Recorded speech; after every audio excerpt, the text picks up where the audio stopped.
There's been multiple major things happening in the news. So first, the big thing is the FBI director, the Justice Department director, and a whole bunch of other people were like, "Yo, don't reply to that HR at OPM thing um, about having to justify your job to Elon," because they were like, "Yeah, that's not how this works." So I'm assuming that this is going to get into a very interesting fight. And I definitely see a very public breakup between Donald Trump and Elon over the next 6 to 8 weeks.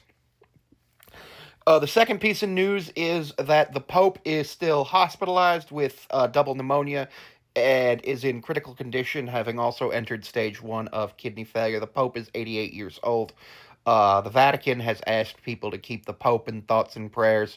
And I hope the Pope pulls through and is able to make a full recovery. But I unfortunately understand that as an 88-year-old man with only one and a half real lungs,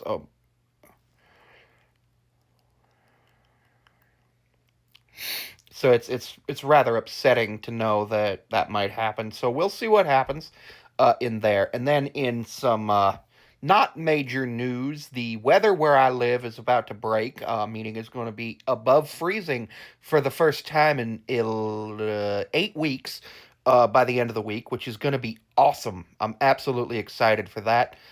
Super happy about that. Not 100% sure why that happened.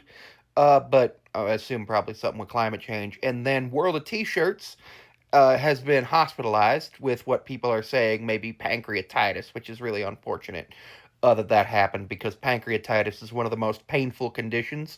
If you remember, Steve Jobs actually died from pancreatic cancer, and unfortunately,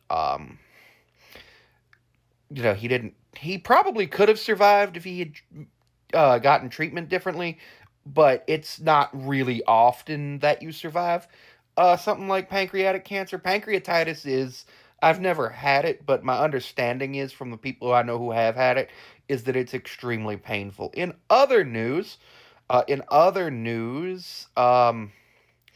seen people on Reddit saying that Jalen Hurts isn't a top five quarterback in the league, which if you're putting him in the top 10, okay, I can see maybe sixth, depending on who you put there. But it's just one of the wildest things I've ever seen. And Aaron Rodgers has not been named to a post in the Trump administration as of yet. I do believe once the Jets cut him, RFK will make him something like Secretary of Vaccines or something like that. And then Aaron Rodgers will just be like, no more vaccines. So, yeah.